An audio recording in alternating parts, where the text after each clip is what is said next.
Hello there.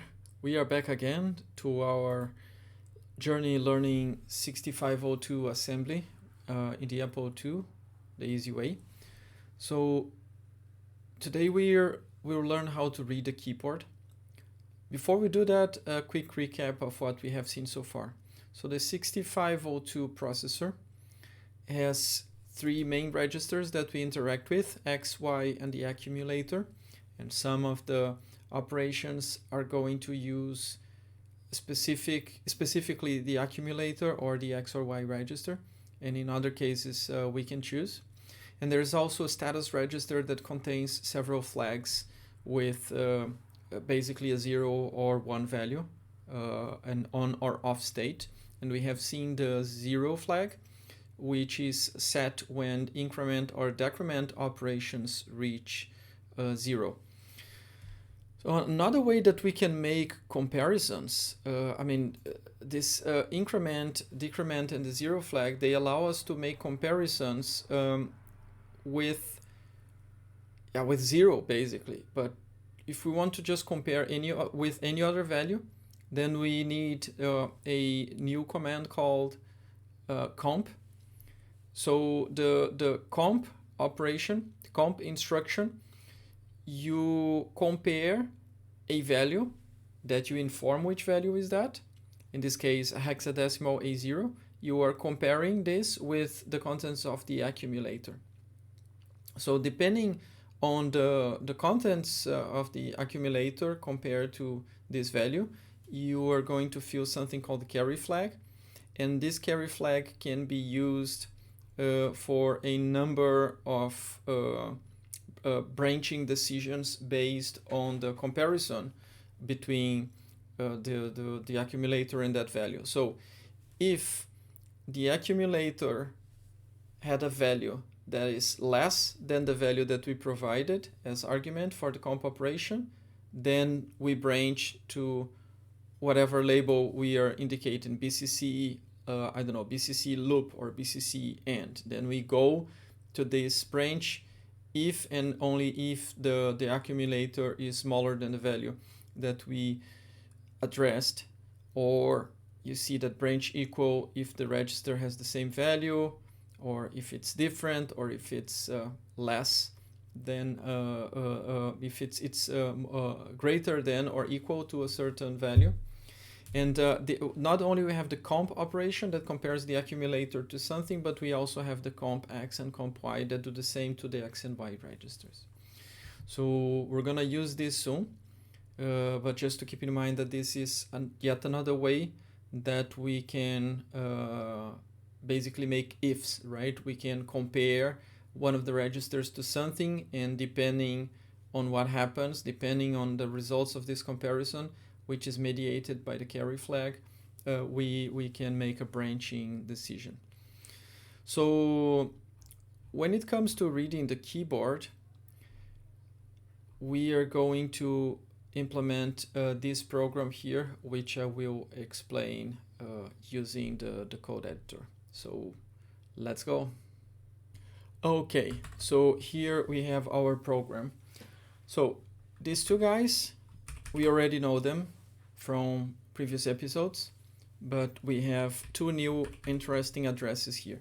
So the first one that's labeled keyboard on line 7, address hexadecimal C000.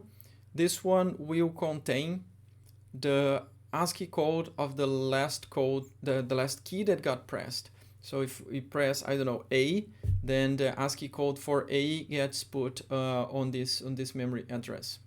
Actually, it gets added the value of 128 or hexadecimal 80. There's a reason for that. We're going to see it soon. So that's the first address that we care about. So our program, and I'll explain this one quite soon. So our program starts by, as usual, clearing the screen. Then we start our loop by loading the value that's in address $C000 to the accumulator. So we're basically putting the value of the whatever was the last key to be pressed in the accumulator. And then we are comparing the contents of the accumulator with 80. So $80, right? Hexadecimal 80, that's 128. So as I mentioned, when a key is put there, it gets added this value. So if the contents of the accumulator are anything lower than 128, it's lower than $80, it means no key has been pressed. So only when you have a key pressed, you get a value that's above $80. So that's why we have this branch clear carry instruction here that's telling us if the contents of the accumulator are under $80, under under 128, then I jump to loop again. And basically it means no key has been pressed. I just keep looping here, right? Our program will just keep forever looping here if you don't press any key. So the moment that you press a key, actually we don't branch on line 13, we continue. And what we do is we store the contents of the accumulator in address $C010. What the hell does that mean? So this is called the strobe, and basically the strobe is an address where you ask that the keyboard address, that this one is cleared of any value. So when you do that, you're basically clearing that guy. So the interesting thing is that you could, it doesn't matter if you write something to this memory address or if you read something from this memory address, both cases you clear the keyboard. You just have to somehow touch this memory address to cause this address to get cleared of the last key value. In our case, we are actually storing something from the accumulator into this memory address because we don't want to mask the contents of the accumulator. So it's just a neat trick that you don't have to mask your accumulator in order to clear the keyboard. So okay, so we got here. We have the value of the last key in the accumulator, right? Because we have loaded it here and we have not removed it here. We have cleared the address of the keyboard. So the next time the loop runs, this is either, I mean, if there's anything there, it's because a key has been pressed again and we're not capturing the same key all over and over again.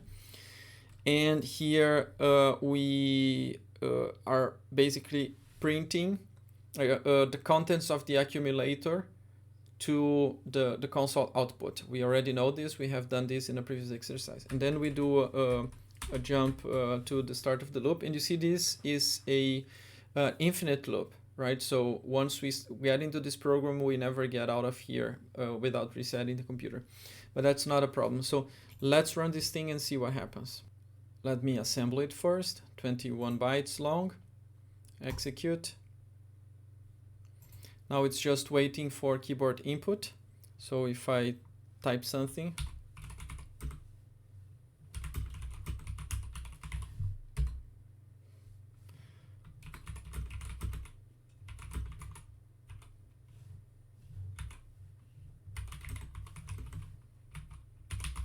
okay, so there we go, warts and all with typos. But you see even the return key works.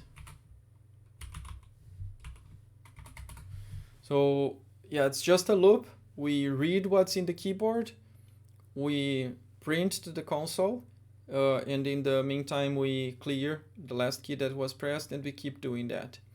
So this is the program. One interesting thing we could do here, let me just reboot this.